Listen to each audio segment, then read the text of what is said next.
Hey, welcome to the TDC channel. I don't know if that's my intro. I don't know if it's gonna stick. Well, we'll see. Welcome to the TDC channel. It sounds like everything else, but hey. Hopefully with time we're gonna stick into, I'm gonna develop some things. Guys, just bear with me. This is new. I'm testing out a lot of things on this channel, and we'll see what sticks and we'll see what people like and what people don't like. If people don't like it, I'm gonna expunge it. If people like certain things about it, whatever aspect of the show that people will like, I will continue it. Okay, so let's get that clear. Why am I wearing a different mask? Like I told you in my introductory video, I wear a mask for several reasons, but I like to keep things interesting, not boring, and definitely spicy. Anyway, yeah, we've got a few things to cover today. I have my notes over here, because I take you guys very seriously. I have my notes of topics that I want to cover in each video. I'm going to read them out. One of them, one topic will be, we'll cover everything from Michael Chandler, the current predicament is in right now, Khamzat pulling out from his fight with Robert Whitaker. We're going to talk about UFC 303, all the stuff that's going on with that card. We're going to talk about UFC 305, Izzy versus Duplessis. Talk about Sean Strickland as well. I want to also, focus on a little bit on some side news, because we're going to cover combats at the end of the day. But this side news is concerning two legends, Anderson Silva and Chael Sonnen, in a boxing match. Look at that. Anyway, let's just get right into it. I don't like to waste too much time. We casuals don't have time to waste. We just get right into it, okay? First things first. Guys, let's talk about Michael Chandler. I feel really bad for Michael Chandler. The dude has been waiting for, give or take, about 2 years now to fight Conor McGregor. Now, I understand that Red Panty Night is real. Probably nobody else pulls anything close to the kind of numbers that Conor pulls. Conor he's on the top, I think he's on 3 or 4 of the top 6 pay-per-views in UFC history. I get it. PPV points plus a win over Conor means you're set for life. Ask Dustin Poirier, right? Ask Khabib. These guys are set for life. Money is not an issue. And I have to ask myself, it can't be for legacy that Michael Chandler wants to fight Conor. It's probably for money. But let's just assume it's for legacy, right? What would be the legacy in beating Conor? What would be the legacy in beating the first guy to ever have double champ status simultaneously? After he's had so many losses and been out of the game for many years, coming back off an injury like he had against Dustin Poirier in their third fight. What would be the legacy in that? It makes 0 sense. If it's a legacy fight, but if it's a money fight, that's great. But even as a money fight, let's think about it for a bit. Michael Chandler isn't broke. Michael Chandler literally has money. He's not a broke dude. He's doing pretty okay. He has a lot of things going on the side. He has a lot of side hustles besides fighting that make him a fairly decent amount of money. So what really is the reason? What's the reason? I recently saw an interview with Eddie Alvarez where he says, Chandler should wait it out, that since he's waited this long, he should as well wait it out until Conor is ready, then fight Conor. Bro, I don't see the reason for that. Even though Eddie said the money might be 2 or 3 million, I think Chandler, again, from Google, I checked it up, Chandler might be worth somewhere in the range of 10 to about 20 million. Online, typically these net worths and figures online are not necessarily accurate, But we know Chandler is a millionaire. He's not broke. He's got a lot of endorsements and sponsorships. And he does have businesses outside of fighting. So when Eddie Alvarez says that, I'm like, why? What's the point? And it's not like Conor is this super badass fighter today that is winning or is like on a 12 to 20 fight win streak. Conor doesn't even have a 3 fight win streak. So what is Chandler's deal about fighting him? You say you want to be a champion by a certain time 2 years ago. That moved to a certain time last year. Then that's moved over to a certain time this year. Well, are you sure you even want championship aspirations, Mr. Chandler? Do you want championship aspirations? I don't know. It's very unlikely that you do. Look, if you think about it this way, guys, there have been guys in the UFC that have come in, fought, rose their way through the ranks, and gotten a title shot in about the same time that Michael Chandler has wasted, and I use that word very, very, very, very lightly, wasted on waiting for Conor McGregor to get his shit together and get back in the octagon. Some guys have gone on a title run and become champions.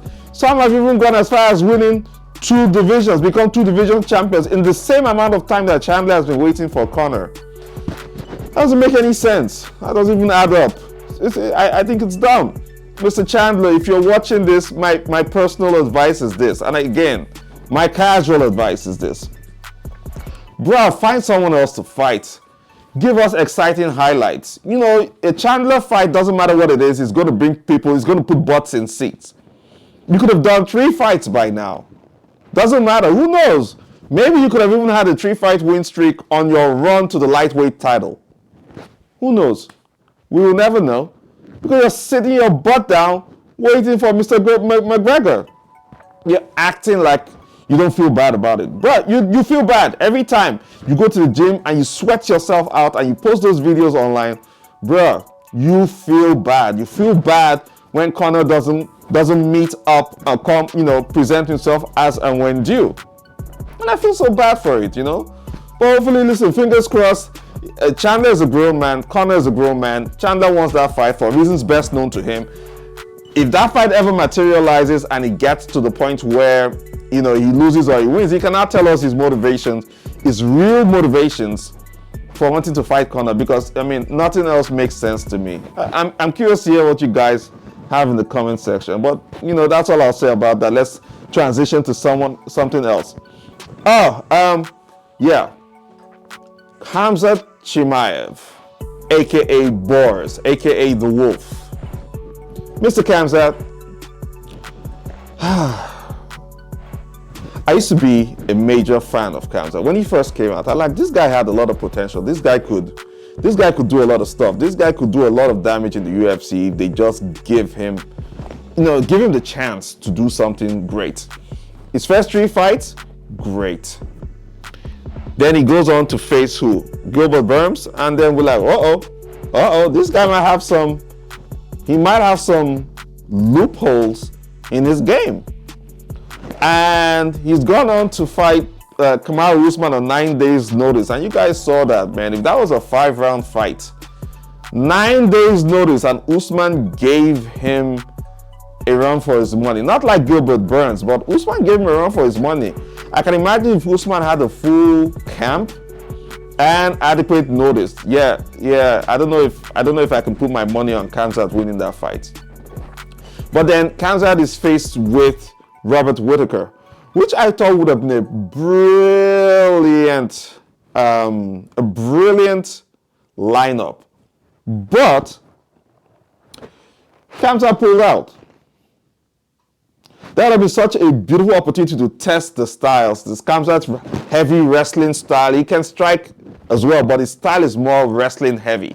And Whitaker has gone against wrestlers. Whitaker has gone against wrestlers. I believe he's gone against his wars with 2 wars with Yoel Romero, which is probably one of the most decorated wrestlers that Robert Whitaker has ever faced. And he came out of that, right? I think Whitaker would have been able to stand his own against Khamzat, and then I would have just loved to see the dynamics of his style when both of them stood up. You know, will Khamzat really go for the takedowns as much as I think he would? We don't know, right? We really don't know what that would have turned out to be, and I guess we'll never know. And at this point, I'm thinking like Dana, Mick Maynard, and Hunter and Sean Shelby, they should start asking themselves, right? At this point, for every time they book a Khamzat fight, I truly believe they should already have like 2 backups, just in case, because this guy pulls out faster than I you know. I want to keep this clean, but let's just say he pulls out. I have a pull-out joke somewhere, you know, keep it clean. But he pulls out so much, man, and I understand injuries can happen. But is that a result of you not fixing the previous injuries in the past? Because he has had moments where he's had layoffs for an extended period of time due to injury. Could it be that he didn't fix that? Or is it that he goes in too hard in his training camps that he gets himself messed up before the fight? I don't know. All I know is it's becoming very unreliable for him to, you know, for them to put him on any card. Doesn't even matter what it is, but they should always have a backup for Khamzat's fights. I swear to God, because it doesn't make any sense anymore. However, recently Paulo Costa came out and called out Chimaev. And if you understand, if you follow the history, there's been a little friction between Paulo and Khamzat Chimaev. In fact, I actually thought that Paulo's next fight would be Khamzat, and Khamzat's next fight will be Paulo. But with Paulo coming off a loss, and the beef between both of them being genuinely serious, I would love to see that fight. I really would. I don't think at this point Whitaker should even fight Khamzat if he's going on his title run. If he wins this next dude, whoever it is, can't even remember the name. But if he wins that next dude, yeah, I think Whitaker should just sit it out, wait for the title shot between between the winner of Izzy and Duplessis. Or,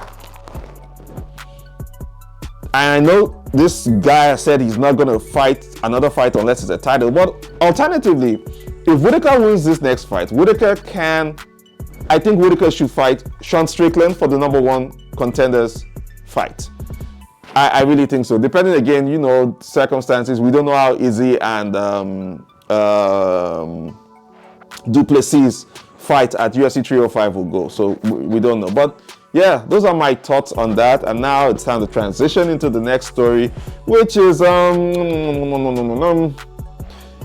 UFC 303. Conor McGregor. Oh man. UFC 303. Poatan. Alex Pereira, the light heavyweight champion, is fighting Yuri Prohaska, the former light heavyweight champion. I think Yuri's last fight was wasn't Yuri in UFC 300? I believe he was in UFC 300. He had a win, massive win, where he came back from almost losing to just come out of nowhere and then execute his plan, and he won. And then Alex also won against Jamal Hill at the main event. So these two guys are stepping up for the rematch and face each other in UFC 303, saving the card that Conor and Chandler Conor literally almost ruined. My thoughts on that.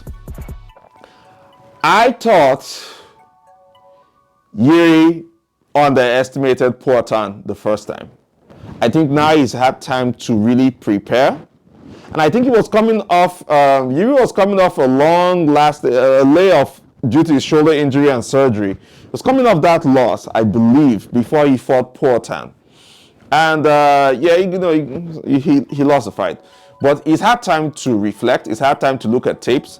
He's gone on one more fight. He's literally at the point where he's like, okay, he's a good contender. And I feel like that fight needs to happen, just so we're very sure. Okay, guys, on a personal note, I'm not yet sold on Alex Pereira. I know that sounds stupid and casual as fuck. Yes, it does. But I'm not sold on Alex just yet. If you look at Alex's history, he beat a bunch of almost nobodies in the UFC before he got a title shot against Izzy. I really think Alex came to the UFC to fight Izzy specifically. He's the only one who literally was on record as knocking him out in kickboxing, right? He comes into the UFC, he has this massive, win streak continuously, and then finally faces Izzy. And, he beats Izzy in what I thought was a sort of controversial decision by Mark Goddard, the referee. But, that's water under the bridge, it's past, right? Alex goes on to fight Izzy again and loses the belt. Steps up to light heavyweight, beats, I believe it was, he steps up to light heavyweight and gets the belt, right? And he's been on the tier since. But I don't know if you put Alex with, say, some really, really good, like, wrestlers or really good jiu-jitsu guys who can also hold their own in a stand-up. I don't know that Alex can really win. Alex fighting Strickland, for instance, right? I've always thought, I'm with Luke Rockhold when he says that Sean Strickland's fighting style is extremely boring. I agree. I'm on the same page with Luke Rockhold. Strickland, he just gives his front kicks and his jabs and he shells up in his Philly shell, and that's it. That's really all he is. He's gonna kick my ass if he sees this, but bro, you make your fights more dynamic, bro. Right? If you need to bang, bang. Let's know you're banging. That's what we casuals like. We like to see you bang, bro. That's why we pay this money. However, when Portan fought Alex, I didn't see that as anything worthy of remembering. He's fought a couple of other people. Nothing feels memorable to me, right? I think just his UFC 300 win and his fight against Izzy, the first one. Those are really the things that are memorable, and I just wonder, like, how did he make it this far? I guess he probably made it this far by winning. Such a dumb thing to say, but yeah, he made it that far, and I'm not with it. Let's see how that goes. I'm not really convinced on him. Yuri might be a very good test. I think personally, if Alex can make it past Yuri this time, a more focused and more determined and more ready Yuri, who's coming off a winning streak, if Alex gets past him and probably does that impressive, then I'm sold, right? But for now, yeah, I'm not too sold on that just yet. Anyway, on to the next one. What do we have here? UFC 307. Izzy versus Duplessis, the remix. Oh, sorry. Oops. Did I say remix? God damn it. The rematch. Oh, I'm sorry. Did I say rematch? What the hell is going on with me today? Sorry, not the rematch. The actual first fight. It might as well have been a rematch because the last time they met in the octagon after Duplessis' win when Izzy used, the N-word. That in itself was a fight. But this is going to be a very interesting fight. I'd like to see Izzy get a crack at it. I think Duplessis' style is also very, I don't know, there's something awkward about his style. I feel like Duplessis never got into the octagon in the UFC so far with guys that are pretty strategic. Okay, maybe Robert Whitaker, but I don't understand the Whitaker who showed up in the fight with Duplessis. Well, Drakus put a beating on Robert Whitaker. I don't know why. My money was on Whitaker that day just because, he has the history, and I wasn't thinking that Drakus was going to be that much of a problem for Whitaker to solve. But, Whitaker might have gone in there underestimating, or Drakus just happened to be the better man on that night. Whatever. But I think skill for skill, I do not think Drakus, skill for skill, is better than Izzy or Whitaker. Maybe he has the power, and I understand Drakus goes forward. He's built like a tank for that division. He might get it done. I don't know. Let's see how that goes. But I'm happy that fight has been announced and it's in Perth. It's in Perth, Australia. Dricus willing to go on enemy soil and defend the belt. Very ballsy, like Dana says. I like ballsy. That's pretty ballsy. It's going to be a good fight, I believe. And I think they both have enough time. There's no excuses, right? I just pray to the Lord that there's no injuries. Please, that's a fight we've all wanted to see. Thank you, UFC. Thank you, Dana White, for putting that fight together. We want to see it. We want to know how that whole drama ends. Is there going to be a rematch? Is it going to be impressive? Is Izzy going to put a clinic on Dricus? I hope he does. But if Dricus wins as well, yeah, I won't feel too bad. I was such a big fan of the three African kings during their reign, which was Francis Ngannou, Kamaru Usman, and Izzy. I think that was a beautiful, beautiful era in the UFC and mixed martial arts as a whole, and I don't think that era will ever be replicated. I'm so happy to have been someone who witnessed that entire era. So happy, right? But I've gotten over the fact that Usman got his ass kicked and lost the belt. Francis, left the UFC, went on to do boxing, got his ass kicked also by Anthony Joshua, didn't lose a belt, got a ton of money. And then, with Izzy as well, yeah, Izzy lost the belt. They all lost their belts. Izzy gained it back, but it's been a back and forth. And I think some part of me has become desensitized to them losing. I remember their first losses. I felt really bad, but at this point, listen, it is what it is. If Izzy wins the belt, greatness personified. If he doesn't win the belt, he still had a very, very good run, and probably it's Dricus' time to move on. I'm sorry. I had my camera shake. Anyway, we'll see. We'll see how it goes. We'll see where that fight leads to. So, guys, do you think Sean Strickland should wait for the results of Izzy and Dricus? I don't know. I'm on the fence with this one. He might wait, and it strictly depends on what the outcome of the fight will be. If Izzy puts on an impressive clinic on Dricus, which is what I'm hoping, fingers crossed. If Izzy is able to do that, yes, I would love to see Izzy go back and get that W on Sean Strickland. I think Izzy is an all-around better fighter than Strickland, but I just thought things might have been going on with him that day he lost to Strickland. Like, that was one of the biggest upsets in UFC history. And I don't think Sean Strickland is that impressive, right? Like, what does Sean Strickland have?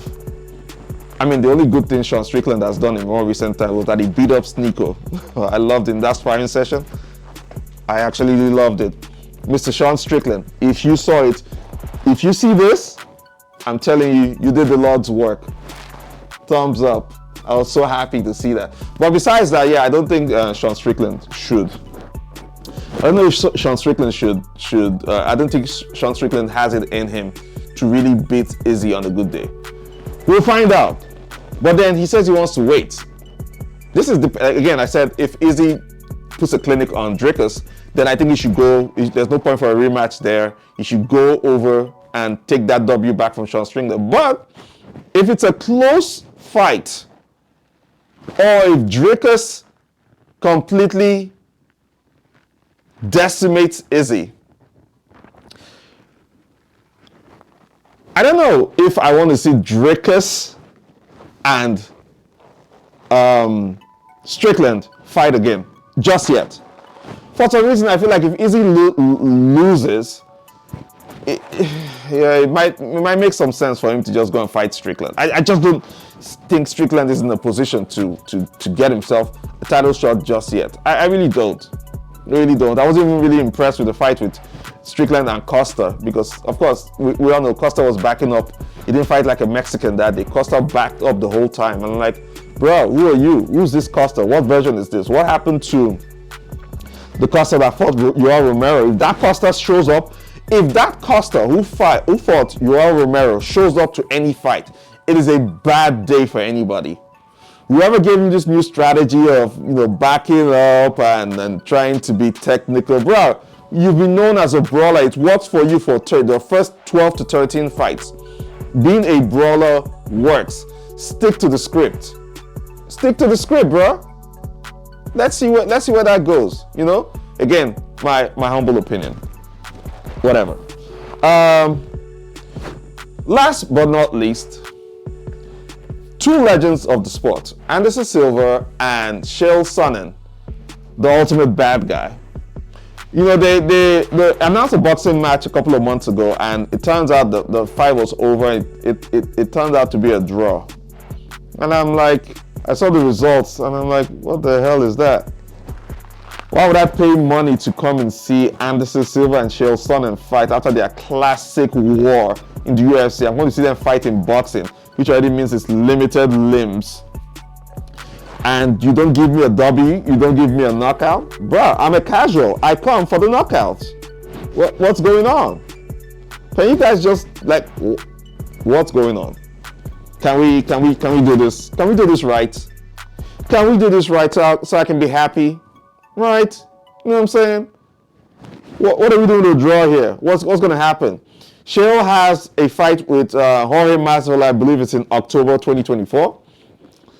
But with how this turned out, do I really want to see that fight? What are the stakes? What are we looking at? What's the money? What's involved? Why should I tune into that fight? Besides the fact that I'm a fight fan, why should I tune into it? Now, if one of them in the fight with Anderson Silva and Chael, if one of them had just gone out there and been so supremely impressive, where it's like, okay, these two senior dudes, one knocks the other one out, and I thought, oh, okay, somebody still got it. But if it ended up being a draw, which I think might have been that's a very weird decision. It's a weird ass decision. I don't know. But again, no comments. You guys tell me what you think about it.